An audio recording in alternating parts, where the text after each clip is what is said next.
Hello, and welcome to Introducing Me. I'm your host, Sarah. I started this podcast to get to know other people and lifestyles while discovering more about myself. Each episode, I will give a new guest a chance to discuss their background, culture, interests, or whatever they want to talk about to help increase all of our own worldviews. Today, I would like to introduce you to Dr. Ilya Blinov. He is here to talk about his life. He grew up in Russia, and he recently became a citizen of the United States. So I'm excited to hear the adventures that he has been on. So thank you so much for being here, Ilya. Why don't you go ahead, say hello, tell us a little bit about yourself. Hi, Sarah. Hello, everybody. So, as you just said, I'm originally from Russia, but I spent last 15 and a half years in America. And about a year and a half, I became a citizen. And it was quite a big event in my life. And this past election was the first election I was able to participate in as a citizen. And it was an absolutely fascinating experience. And obviously, this election was nothing but ordinary, if you remember. Yes, we're friends on Facebook, so I remember seeing how exciting it was for you to be able to vote. So can you talk a little bit about the becoming a U.S. citizen process? From everything I've heard, it's very difficult. The hardest part is to get a green card. So first I came to America as a participant of a piano competition. So it was just a tourist visa. It was, 2004. And my very first place was Minneapolis, St. Paul, Minnesota. And, from Russia, there is not much of a difference between, say, the US and the moon. So, theoretically, it's somewhere there. But does it affect your life? No, not at all. So when I came to the US to play in that competition, I looked around oh my gosh, people actually live here. So that was my first impression. So I went back, I continued my studies, I finished conservatory, finished postgraduate, and then one of my friends told me okay, why don't you come and continue do your master's in America, if you pass your English, we will give you full scholarship. So I spent a year doing that, preparing for my English tests, and this is how it all started. So I did master's degree, then I did a doctorate degree at the University of Michigan. And then after that, it was one of the hardest moments in my life. So just imagine the situation. So I'm receiving my doctorate diploma. Barack Obama, the sitting president at the moment, comes on campus to congratulate the people who graduate. So you're supposed to be super happy. It was one of the worst days in my life because before then, who I was, a doctorate candidate. Good.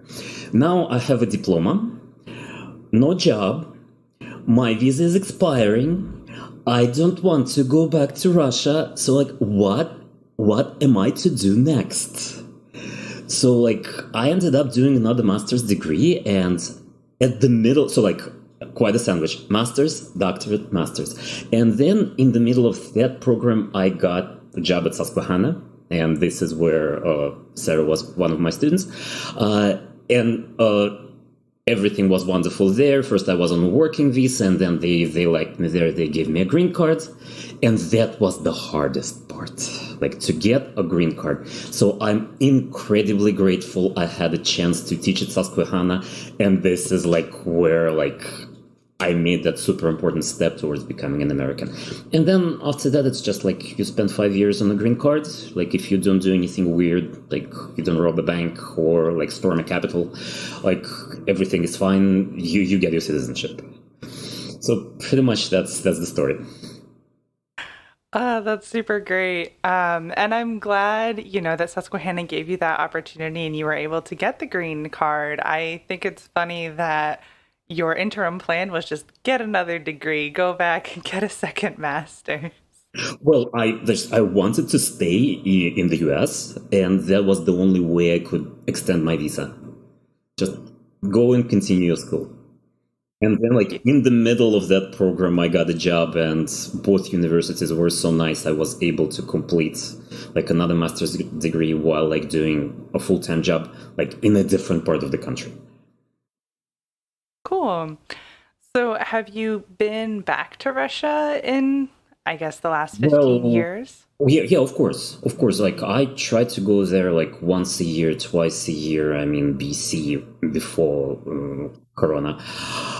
Like now, who knows, right? So yeah, like I try to go there. Like my mom is there, my sister is there. Like our cat of 18 years like passed away a year ago, so like I would visit the cat too. So yep. Then I'm looking forward to go there again as soon as it's like technically possible. Definitely. I think we're all kind of waiting for the different opportunities. And of course, having your close family there, I'm sure you can't wait to get back. So, what was it like growing up in Russia? Can you speak to just kind of how things were different and what your life was like? You know, my family is like absolutely ordinary, like nothing special. Mom, dad, I have one sister, she's 4 years younger. Like we used to fight as kids, now we're best friends.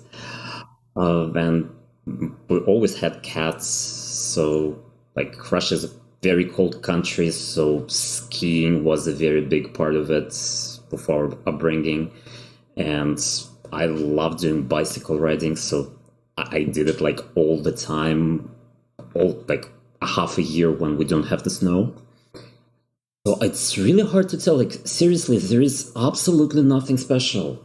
Like I'm from quite a large city, like 1.5 million. So that is, I guess, quite different if you compare like my like life in Russia to my life in America, when most of the people live like in rural areas. Like fewer people live in large cities. In Russia, it's exactly the opposite. Most of the people live in huge places. Like Moscow is about 10% of the entire population of Russia. So Yeah. Now, do you like snow? Do you like the cold? you know, there is no such a thing as bad weather. There is inappropriate clothing. So yes, it like when cold temperature comes, it takes about 3 4 days to get adjusted. Like yeah, like the frost bites your face. But then after that, no, it's all perfectly fine. Like the worst part actually is like late fall or early spring, like when everything is melting and freezing, and like the roads get nasty, and like it's a lot of like, dirt on the roads. But then when the snow comes, it's very beautiful. Of course, yes. Now, I believe you are out in California now, so snow would be something you really aren't seeing. Are you enjoying that? Very much. And every time I'm on Skype with my family, I try to be indoors so they don't get mad at me. Because like right now in my home city, I believe they have like a minus 18 Fahrenheit. It's not normal. It's like it's on the colder end. But yeah, it is very different. But yeah, I still think that California, like, yes, technically it's winter, but it's still like 55, 60. Like, for me, it's the summer. And yes, if I want to see snow, like 3 4 hour drive and you're in the snow. Now, obviously, I've talked with a lot of people from Susquehanna, so it's very small town here.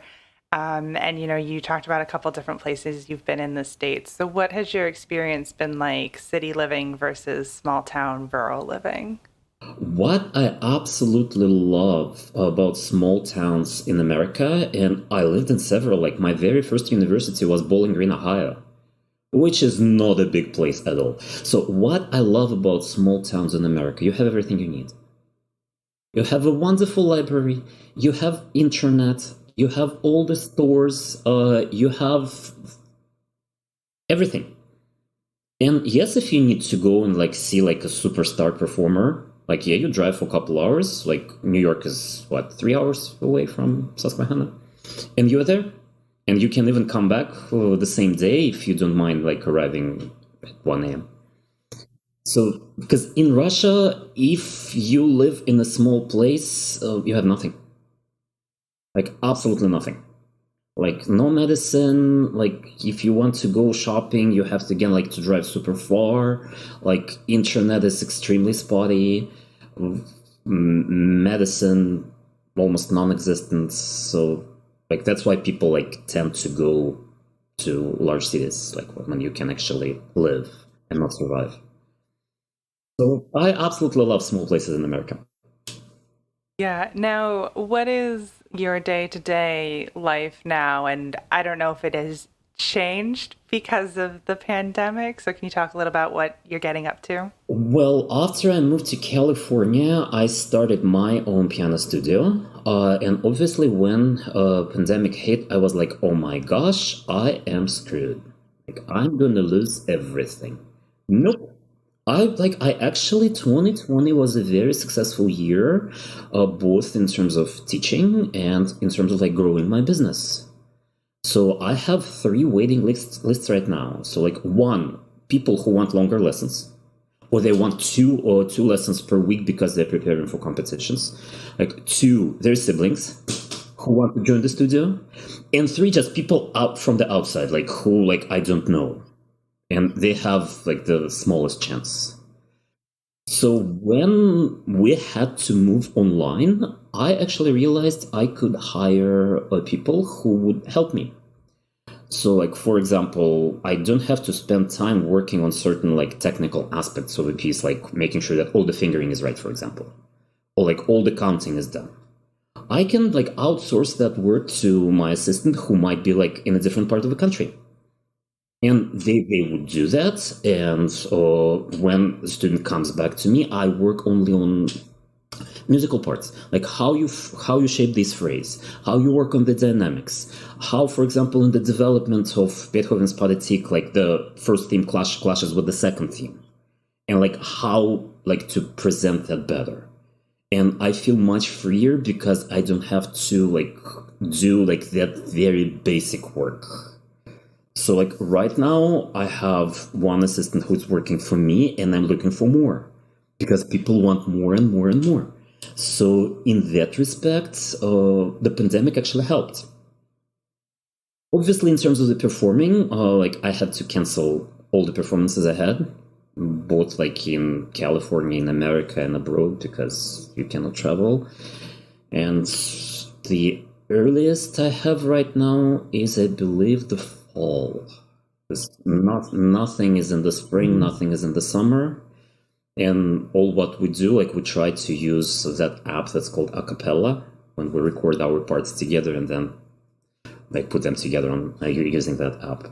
So yes, that's of course a strange thing. But in terms of the teaching, in terms of the business, it is an extremely exciting part. Like extremely exciting time. Like I am growing a lot. And here in these areas, there is a huge demand for learning the piano. So I have a very strong studio and people are really practicing. So that's Yeah, fantastic. that's really awesome that you've been able to use the pandemic to, kind of to your advantage because so much has gone online to, be able to hire an assistant and grow in different ways and be able to focus a little bit more on, the bigger picture and the musicality of it. Now, when you were starting this studio in California, was like there a reason where you went where you are, or was it just kind of like you knew there was a demand and this is what you wanted to do? I am in the Silicon Valley. So like that software we're using right now is developed somewhere around here. And I believe one of my students' dads actually working for Zoom. Like don't ask me what exactly like he's doing.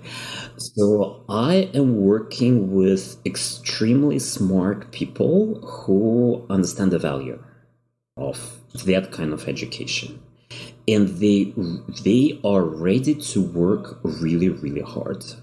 Just to give you an example, like several months ago we just talked about like how to organize practicing better, like considering our goals and considering the repertoire we're working on. So I decided to put together a list, like ideally like how much time daily a student would need to spend like working on those pieces. I put it together and then I calculated the bottom line, and the bottom line was 3 hours 15 minutes every day, 12 years old. So I said, like, ideally at the beginning of the email, and I sent that email. Later the same day, I receive a picture of a whiteboard where my list is not just written, there are check marks. Like, that's the level of involvement. And those people show results. Like, those people submit their videos, everything is done like online, to competitions. And like, I got 1 gold medalist and 2 silver in Seattle Bach competition a couple months ago, and many more are coming. So that's something I really, really appreciate about this area. Working with Awesome. smart people, working with driven people, and being able to choose who I work with. Now, how did you first get started? Was there any, like, did you have any connections with anyone that you were able to say, like, hey, I've started a studio and this is my goal? Yeah, absolutely. So first I came here working for a different studio just to like get my feet planted and see how things are done. And then gradually I started my own, and for a year it was like half and half. And then eventually I just work for myself, and now like I'm hiring people. Awesome. Now, what are your hopes for the future with your studio? Making sure they feel the fire, the students feel the fire of music. Not just like, okay, here's the list of items you have to learn, like, go, here are 3 hours. No, like making sure they feel that connection, they feel understanding of the pieces. And when it happens, it is the happiest time for all of us, and they feel it and they translate it to the world. And this is how like I get more and more people, and like at this point I cannot accommodate anymore. Like myself as a teacher, like it's simply not healthy. Like I like stopped, I think, in the summer, saying like no, like I cannot do anymore. And if like I want to increase somebody else's time, who I'm going to kick out, like who I'm going to say no to. And that is actually a very good thing, because I don't hesitate to say during the lesson, like, sir, you didn't practice. Are you sure you want to stay in the studio? Next lesson, everything is learned. Yeah, I mean, you give that little bit of a threat and Oh yeah, yeah. oh yeah, absolutely, absolutely. Now, how did your passion for music get started when you were younger? Oh, it was not like that direct path when you hear something at the age of 5, you fall in love, and ever since. No, it was like my own music lessons were a complete accident. Like the family legend goes that I was on a walk in the park with my grandma, and she saw a flyer of a local school of music saying like, okay, we're accepting new students. And like, so, oh, the audition is happening right now, and it's right around the corner. Let's go. So like we went there. I don't remember this. Like I was 5 or 6. Like I seriously, I don't. I apparently got accepted. Like everything started, and in Russia the system is completely different. It's not just like music lessons once or twice a week. It's like your instrument, it is ensemble playing, it is choir, it is solfege, and a bit of music history. So like all 5 right from the beginning. So and it is quite a bit of work. And like I was like a normal boy. I wanted to go outside and play with my friends. So I kept begging my parents to quit. Like, can I like? And they told me like, okay, you complete the full course of study, which was 7 years. So like by the age of 14, like you finish like, your middle school, and you complete that, and then you go to high school, and it's already like closer to choosing like your life, like your profession. They told me like, okay, you complete that, and then you can forget about that and like do whatever you want. And when it was the time to finish, I was like 13, 14, I realized I didn't want it to start. My parents were the most surprised people when I told them like, yeah, like I'm gonna go to college for music. Like, what? You begged us to quit like for years and years. What happened? Now, what are all of your degrees in? Like, what are your music specialties? Piano, piano, piano, piano. Like everything is a piano performance, and only that second master's, remember like master's, doctorate, master's, that second master's was piano slash pedagogy. Because I thought, okay, I gotta try at least something else. Not just like piano performance, like playing, playing, playing, playing. So playing and teaching, but I started teaching when I was 17. So yes, it was 1993. So, in 2 years, it's going to be 30 years since I started teaching. Thanks for the reminder. I didn't know. You're welcome. Okay, so 2023 is going to be 30 years since I started teaching, like, full, like, I mean, as a job, like, as a paying job. Not just, like, torturing my sister, because she also went through all of that. And as an older brother, I was kind of required to help her practice. And it didn't go really well. And now if she wants to make me blush, she would bring those memories back. Now, is she at all still musical, or did she stop when she hit that magical age? She stopped. She went to languages. She is a professional interpreter. She speaks 5 languages, and she works for a software company as a technical writer, meaning like they write software, and she needs to like write like users manuals in different languages. Cool. Now, you talked a little bit about your experience. You had to learn English because you were going to come to America to study. So what is it like, English versus Russian? You mean as languages? Oh, Yeah. well, in English, you always say what you mean. Like your words and the meaning always go together. In Russian, it's never the case. There are several layers of meaning, and it is quite difficult to manage. I have very good friends, husband and wife. They're both Russians. They live in America, and I noticed a very strange thing. As soon as they start quarreling, they switch to English immediately, because in English you say what you mean. Like in Russian, like wait. Like, what is it you're saying? Like, in English, it doesn't happen. And if it happens, like, you immediately see those, like, that puzzle look, like, on, like, your conversation partner face, like, huh? So that's the biggest difference for me. Yeah. Now, do you have a lot of people in America who are also Russian that you're able to converse with in Russian? Obviously I have friends, like Russian friends, but I don't hang out with people only because we happen to grow up speaking the same language. No. And in many ways, Russian community in America is not as close and as, say, like, I don't know, people from India or Vietnam or you name it. I don't know why.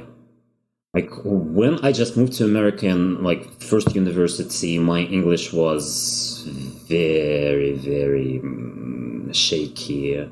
Like the conversation would go like, "Would you like coffee or tea?" Yes. So my like English as a second language program teachers said like, okay, if you want your English to improve, don't hang out with your Russian friends. Like avoid your mother tongue. Like English, English, English, English, and it became a habit.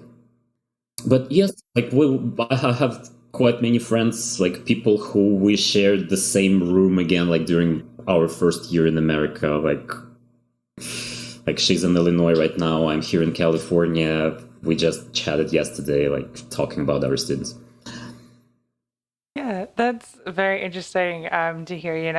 Don't hang out with people in your mother tongue. You've got to fully immerse yourself so you Exactly. know what the conversations are. Exactly. If you want your like foreign language to improve, use it every day. Like use it, use it, use it, use it.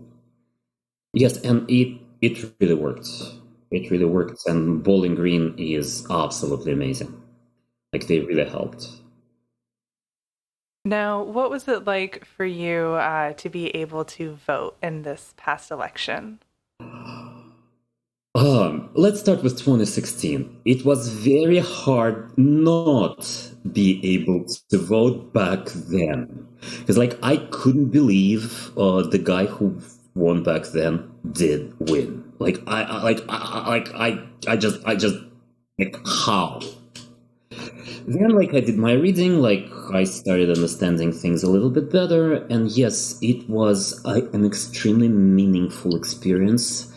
Knowing that my vote matters, my vote counts, and I was very happy to see the results, especially witnessing how rocky the whole process was. And definitely January 6th was a major shock.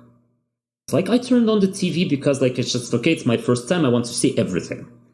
Like I expected like that boring process when like they read what they're supposed to read, or like they object to what they plan to object to, but I didn't expect what we all witnessed. So let's see how it unfolds. And also like in Russia, like elections are pretty much a decoration. Like it is just they technically exist, but as Joseph Stalin said, it doesn't matter who votes, it matters who counts the votes. It pretty much continues in the same way. So, like, it doesn't matter how people vote. Like, people who count are going to, like, present the results they are required to present. And it's meaningless. Yeah. Well, I'm glad you were able to experience it, especially after, you had been in America for so long, and to see what had happened happen, to then have an outcome that you were very much looking forward to. Oh yes, like I watched closely 2008, then 2012, then Obama was like my commencement speaker, like when I graduated. Then it was the horror of 2016. Now, is it better living out in California where you are, in terms of, say, a political devise? Because being in Pennsylvania, you would have been in a very important state for the election, whereas California was more likely to lean one way. That is the next question. Like, I had to explain to my friends in Russia the Electoral College, but I didn't even try to defend it. I think it has to go. I think, yes, I understand why it came to be, like when the whole thing started, like when, like back in at the beginning of this country, but now it just has to go. Because yes, my vote here weights less than my vote would have been in Pennsylvania or in Ohio or in Michigan. Yes, because here in California, yes, like it votes only democratic way, and it's not how it's supposed to be. So we'll see. Yeah, we'll see. What happens. It's different every day, and it's only just now as we're recording the end of January, so it should be interesting. As months go by and vaccines come out and. I already have several friends who got vaccinated. Everybody says that the second shot is more painful. Like, I'm not even close in this line, so I hope that my turn will be sometime in the spring. So, we'll see. Yeah.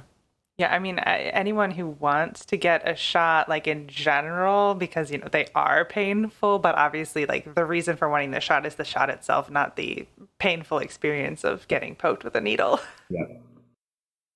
Is it a lot of snow in Pennsylvania now? We are forecasted for up to a foot of snow starting tomorrow. Okay. Like, that was like a shock for me when I moved from Michigan to Pennsylvania. In Michigan, they deliver pizza no matter how much snow there is. Like a foot of snow, 2 feet of snow. You go to your Domino's app, like you choose your toppings, and it's 1 minute you have a pizza. In Pennsylvania, nope. Like everything's shut down. Yeah, I mean, it's definitely a little bit different. And we can keep all of this in the recording. I think it's important to talk about even just like weather, and knowing the differences. I think, we're gonna get a lot of snow. We had a lot of snow right before the holidays. And things still do open. But with everything being remote, like we got an email saying, don't come into the office, but still work. So, um, is California, you think, is it going to be the place that you spend the rest of your life, or are you going to continue to move around the country? So far, I like it a lot here. So again, mostly because I'm privileged to work with extremely smart and extremely motivated people. So like Apple, Google, Facebook, all those big tech companies, like they're really, really wonderful people to work with. So like they like trust me, they're kids, and they really make them work. Like they make them practice, they make them do what I say, and the result shows. So that makes a huge difference. Like climate, yes, climate is important. Like yes, it's very nice to have like 340 sunny days per year. So, but it is not the main factor. So most importantly, like pure joy of working with people who are able to invest their energy and their intellect and their talent. Yeah, that drive I think is so important when you're learning music, and the willingness to continue and focus and all of that. But life is unpredictable. Like 20 years ago, again, like America and moon were not that much different for me. Mm-hmm. Yeah, and now like here I am voting in an election. Yeah, that's definitely definitely different. When you first decided to come to America, was there any like apprehension with your family, or was it, hey, he's gonna go basically to the moon and it's okay? Well, my family is extremely supportive. Again, like when I decided to go to music, it's not what my parents wanted me to do. Like I was quite good in math, in physics, and they wanted me to go and major in that in the university. And they said like, "Are you sure you want to do music? Like, are you?" I said, "Yes, I am." I wasn't like that sure, but like when you're 15, like yes, I'm sure. They said like, "Okay, we'll pay for like all your preparation courses for the college. We pay for everything. Like, good luck." I'm extremely grateful, and I think I made the right decision. And it was pretty much the same when I decided to go to America. The hardest part was my auntie. She's an actress, and we used to perform together a lot. Like she's an actress, she's a singer, and like she obviously like when I became a pianist, she immediately like employed me as her accompanist. So we worked together like for almost 15 years, and we had like a huge repertoire. So like when I moved to America, that was a huge blow for her. I don't think she forgave me completely, but that was the only thing. And have you ever had any issues being a Russian in America? No, absolutely not. Absolutely not. No. So and again, obviously, like a college campus is not America. And no, and I spent my first 10 years in America on campus. And people are extremely supportive. People are extremely welcoming. Again, in Bowling Green, I think they still exist. There's an organization called Global Connection. They, during the year, they collect household items like mugs, microwaves, dishes, everything. And then at the beginning of the school year, they distribute that between international students. So like people who just come here with nothing.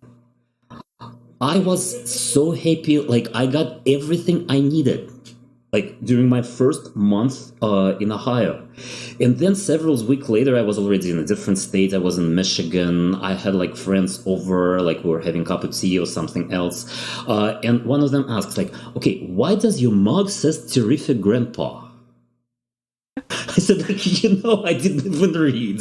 I was so happy to have that mug. So it was from that global connection, give out thing. Yes, like I feel extremely blessed and like privileged, like being here, like as an international student, and like gradually making my way towards becoming like an American. Awesome. Well, I'm glad to hear that it has been smooth, that everything, has been good. You never know. And that's one of the things I love about this podcast is just hearing the different stories from people that have been in different places. Now, is there anything else that you would like to share with the listeners about your story that I might not know and that I wouldn't be able to prompt with a question? First of all, thank you for inviting me. I really, really miss many, many people in Selinsgrove and many, many people on campus. So it's really good to see like a face from that part of my life. It's been wonderful. So I'm very happy to like reconnect with you and knowing that you are somewhere there, like near that place. I hope my squirrel is still there. Like for the listeners who don't know, my office on campus was on the first floor, and I befriended a squirrel who would come to my window like for treats. And like at the end of the semester, students who usually like bring their professors like candy or flowers, like my students would bring for me like nuts for my squirrel. So like that was like a very nice thing, but Susquehanna. Yes, we do love our squirrels. I don't know if your squirrel is specifically still there, but they're still rummaging the campus, as they always do. Now, with all of my guests, before I close everything out and wrap everything up, I like to ask a random question. So something that's kind of like less life, not as interesting, or maybe still interesting, but I like kind of having something a little bit different at the end. So the question I'm going to ask you is what your favorite kind of movie is. What, when you can go to the movies, what is your choice to go see? Pixar. I am a huge Pixar fan. If you haven't yet seen Soul, go for it. It's one of the best. So it is like I feel lucky I live in the same area. Like I went to like see like Pixar's campus, but they unfortunately don't allow any visitors. Like you need to know someone who works there to get in. But I watch every movie they release. And for example, Inside Out, I use when I teach sonata allegro, because that movie is structured like a sonata, like a first movement of a sonata with the exposition, development, and recapitulation. And they are so inventive, they are so creative, and so unpredictable. So that's like number one. I know it doesn't sound very like serious, but why not? I mean, I'm gonna get crap from my friends who listen to this because, like, that is the answer that I would give. Like, I have on my wall a Frozen poster, which isn't Pixar, but same parent company. What are your top three of Pixar? Oh gosh, that is not a question to ask. Actually, kind of funny story. I decided back when the pandemic started that we were going to watch every single Pixar movie. Not by any like immediate need, mostly chronological. And we're actually at Inside Out, which came out in 2015. So we're in the last haul. I really like Inside Out. And I think most of the later movies, honestly, are kind of in my top range just because I have more like adult memories with them. Like I love the Toy Stories, but I I don't know. I like Up, the music at the beginning of Up is great. So I would say those two. I'm not sure if I could immediately give like another like a third because like I really like The Incredibles and like I like Toy Stories. I don't know. What are your top three? Up, Inside Out, and now I'm torn like between like Coco and Soul. Like now like top three is not enough. Yeah, and I completely forgot about Coco because we haven't gotten there on our list. And that was also a good one. Now, how do you think with Soul specifically, because obviously the main character is a pianist, how did you feel they did representing with Joe? Well, like the whole idea of exploring life and afterlife, like what a subject for a cartoon, right? So I was just blown away just by the idea and how they developed that. I was a little bit underwhelmed with the ending. Like, okay, like tell me what happened to 22. Like, tell me like what like the main character is going to do. Like, is he going to perform? Is he going to teach? Or is he going to combine? But I guess maybe they're planning a sequel. So that's why they left like all the ends loose. Yeah, I mean, there's definitely, I live in the world of theories on YouTube, so there's definitely a lot of theories about what's happened to 22, about what's happened to Joe. I kind of like that they didn't answer those questions, and I don't know if we will get a sequel, because I think there's a bit of, you know, especially with 22 having that the personality and the different actions, you know, not knowing and not pigeonholing and saying this is the person they become. Mm-hmm, mm-hmm. So, but you know, what Pixar movie do you think has the best music? Oh, definitely Coco. Definitely Coco. Yeah. Awesome. I appreciate that we just got to have that little bit of excitement here at the end. Fantastic. All right, that brings this episode to a close. If you'd like to check out Ilya playing piano, he has a YouTube channel, so I will be making sure to leave that here in the description. And of course, if you would like to connect with the podcast on social media, links are in the description as well. We are on Instagram, Facebook, LinkedIn, and of course, the podcast email is always there. I'm always looking for new guests and love talking with new people, so feel free to send me an email and we can connect. And of course, we are also on Patreon for monetary support. Of course, podcasting is not free, so any additional help is always very appreciated. And thank you, Ilya, so much for spending time with me today. I've had a great time catching up with you and hearing a little bit more about you. And to my listeners for taking the time out of your day to hear a new story. Until next week, bye! And thank you for having me. Goodbye, everybody.